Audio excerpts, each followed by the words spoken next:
Olá, sabe, sabem que livros encontramos atualmente entre os maiores sucessos editoriais do mundo? Pois dois livros antigos, La Peste, de Albert Camus, publicado em 1947, e Ensaio sobre a Cegueira, de José Saramago, 1995. Já nos anos 40, Camus tinha feito bastante sucesso com La Peste, ao ponto que escreveu para o editor: "O meu livro chegou a 96 mil exemplares. A peste fez mais vítimas do que eu podia imaginar", afirmou ele ironicamente. Hoje, o livro volta a fazer um sucesso gigantesco.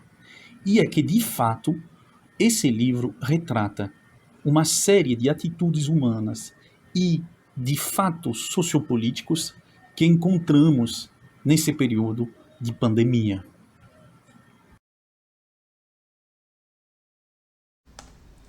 Antes de qualquer coisa, preciso responder à pergunta: quem é Albert Camus? Obviamente, nesse formato de vídeos, eu não vou poder resumir de forma adequada a vida de um escritor tão importante, tão prolixo também como Camus. O que eu quero é apenas mencionar alguns fatos que me parecem importantes para entender melhor a peste e para destacar a originalidade de Camus, como filósofo e como autor de obras ficcionais e teatrais, porque ele tem essas múltiplas facetas. Bom, então, Camus nasceu em 1913 numa pequena cidade da Argélia. Órfão do pai, que morreu na Primeira Guerra Mundial, ele cresceu num bairro popular, relativamente pobre, de Argel, a capital. E acho que esse é um ponto que merece ser destacado. Em toda a obra do Camus aparece essa preocupação social com os pobres, com a classe dos trabalhadores. Portanto, Camus é descendente das primeiras famílias francesas que chegaram na Argélia, nos primórdios da colonização. Durante a Guerra da Argélia, essa guerra de descolonização, o Camus não tomou partido e por isso mesmo ele foi alvo de muitas críticas. Mas é preciso dizer que Camus sempre se elevou contra a violência e o uso da tortura, de um lado e do outro, do lado francês ou do lado do povo argelino que buscava a independência. Mas por essa razão afetiva, familiar, vamos dizer, o Camus pensou quase ia ter o fim, quase ia ter a independência, que era possível encontrar uma solução de conciliação entre as diferentes populações do território da Argélia. E, de maneira geral, eu diria que isso é uma marca, uma característica do Camus ao longo da vida dele. Ele sempre tentou buscar esse ponto de equilíbrio, esse meio termo, numa época em que isso não era fácil. Era a época da Guerra Fria, em que as tensões ideológicas eram muito fortes e em que o mundo intelectual na França se dividia entre, de um lado, a esquerda comunista, trotskista, Jean-Paul Sartre, como grande figura intelectual, e do outro, a direita liberal, Raymond Aron, por exemplo, como pensador. Né? E Camus está aí entre os dois. Ele defendeu os exilados antifascistas espanhóis, mas também as vítimas do stalinismo, e ele criticou ferozmente o uso das bombas nucleares pelos aliados em Hiroshima, né, logo depois da Segunda Guerra Mundial. Na Segunda Guerra, ele foi o diretor do jornal Combate, jornal de resistência contra os nazis durante essa guerra. E é preciso ter em mente esse contexto histórico, porque A Peste, escrita em 1947, é uma clara referência metafórica ou alegórica, se podemos falar assim, da ocupação nazi. Aliás, o próprio Camus escreve para Roland Barthes umas palavras muito claras sobre esse aspecto. Cito: "A Peste, que gostaria que fosse lida de várias perspectivas, tem por conteúdo evidente a luta da resistência europeia contra o nazismo. Em certo sentido, A Peste é mais do que uma crônica da resistência. Em todo caso, não é menos que isso." Obviamente, isso nunca é falado com todas as letras no romance. E a partir desse viés alegórico, na verdade, podemos ler a peste de múltiplas formas.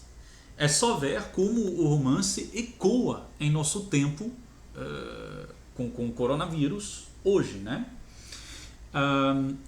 Proponho agora ler um trecho onde essas múltiplas leituras possíveis aparecem, eu acredito, e se trata de um trecho no qual é denunciada certa passividade dos homens, das autoridades políticas frente à epidemia e quando surgem os primeiros signos do mal, daquilo que vai ameaçar a comunidade. Le mot de peste venait d'être prononcé pour la première fois. À ce point du récit qui laisse Bernard Rieux derrière sa fenêtre, on permettra au narrateur de justifier l'incertitude et la surprise du docteur, puisqu'avec des nuances, sa réaction fut celle de la plupart de nos concitoyens. Les fléaux, en effet, sont une chose commune, mais on croit difficilement aux fléaux lorsqu'ils vous tombent sur la tête. Il y a eu dans le monde autant de pestes que de guerres. Et pourtant, pestes et guerres trouvent les gens toujours aussi dépourvus. Le docteur Rieux était dépourvu, comme l'étaient nos concitoyens, et c'est ainsi qu'il faut comprendre ses hésitations. C'est ainsi qu'il faut comprendre aussi qu'il fut partagé entre l'inquiétude et la confiance. Quand une guerre éclate, les gens disent « Ça ne durera pas, c'est trop bête ». Et sans doute, une guerre est certainement trop bête, mais cela ne l'empêche pas de durer. La bêtise insiste toujours. On s'en apercevrait si l'on ne pensait pas toujours à soi. Nos concitoyens, à cet égard, étaient comme tout le monde. Ils pensaient à eux-mêmes, autrement dit, ils étaient humanistes, ils ne croyaient pas au fléau. Le fléau n'est pas à la mesure de l'homme. On se dit donc que le fléau est irréel, c'est un mauvais rêve qui va passer. Mais il ne passe pas toujours. Et de mauvais rêves en mauvais rêves, ce sont les hommes qui passent, et les humanistes en premier lieu, parce qu'ils n'ont pas pris leurs précautions. Nos concitoyens n'étaient pas plus coupables que d'autres. Ils oubliaient d'être modestes, voilà tout. Et ils pensaient que tout était encore possible pour eux, ce qui supposait que les fléaux étaient impossibles. Ils continuaient de faire des affaires, ils préparaient des voyages et ils avaient des opinions. Comment auraient-ils pensé à la peste qui supprime l'avenir, les déplacements et les discussions? Ils se croyaient libres, personne ne sera jamais libre tant qu'il y aura des fléaux.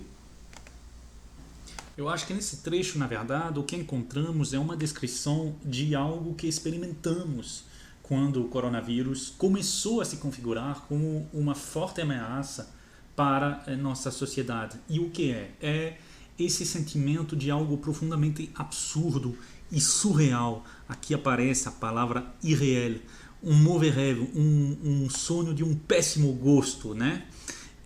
E a ideia de que de repente entramos numa fase profundamente incerta, l'incertitude, em que tudo pode nos surpreender.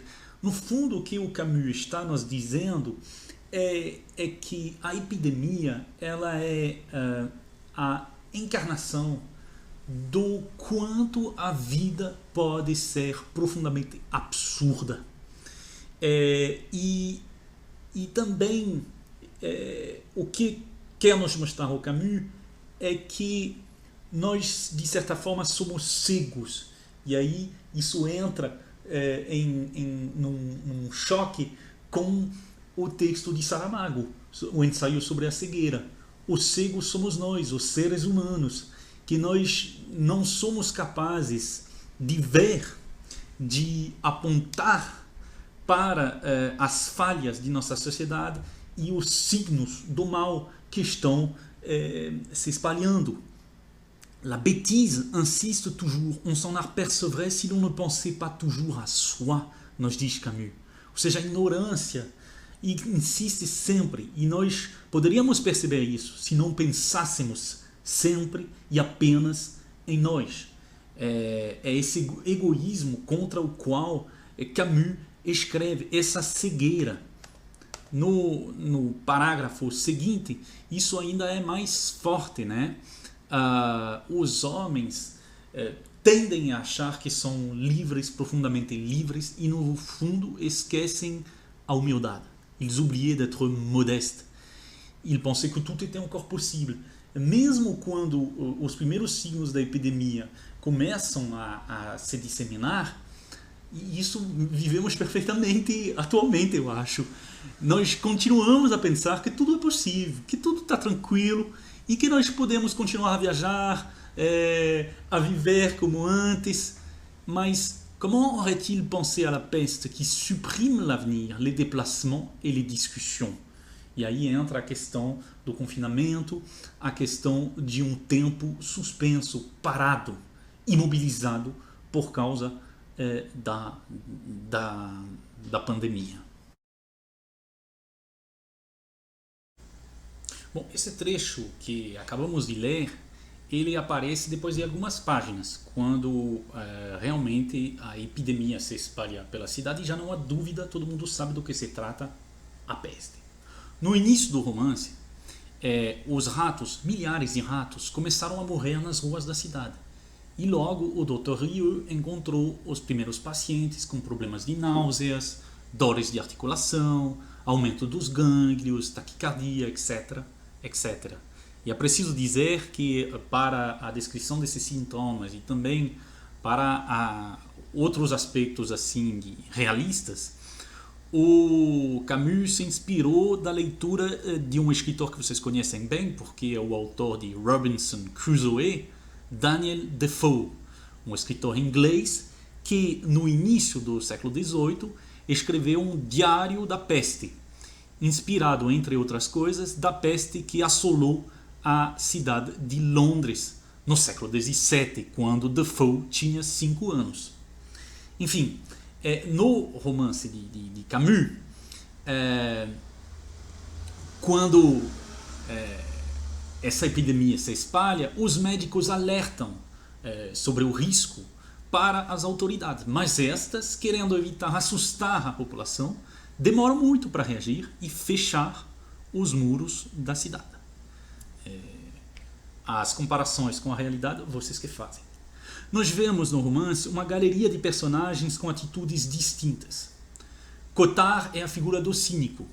Ele faz prosperar um comércio informal de produtos no meio da pandemia. O padre Panelu faz sermões em que indica que a peste seria um castigo de Deus contra os homens. E nós temos mais uma vez essa ideia, como já falei em vídeos anteriores, essa ideia de que é preciso achar um responsável, botar a culpa em alguém, achar o bode expiatório. Nós temos também o personagem de Rambert, jornalista, que faz tudo para sair da cidade, a fim de encontrar ou reencontrar o grande amor dele, que ficou fora da cidade. Mas quando o Rambert obtém a permissão de sair, finalmente, acontece uma reviravolta e ele decide ajudar o Dr. Rieu a combater a peste. No final do romance, a peste acaba por desaparecer tão rapidamente e misteriosamente quanto apareceu, e talvez seja um sinal de que ela pode voltar a qualquer momento.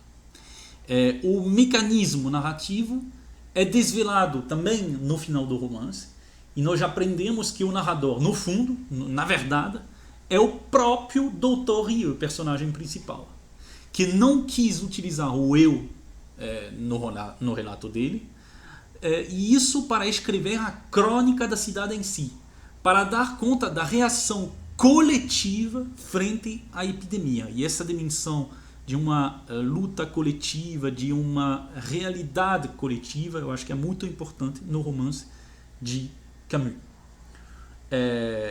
Por fim, eu deixo a palavra ao próprio Dr. Rieu, que nos adverte, que dá um aviso sobre a peste e sobre a possibilidade de ela voltar.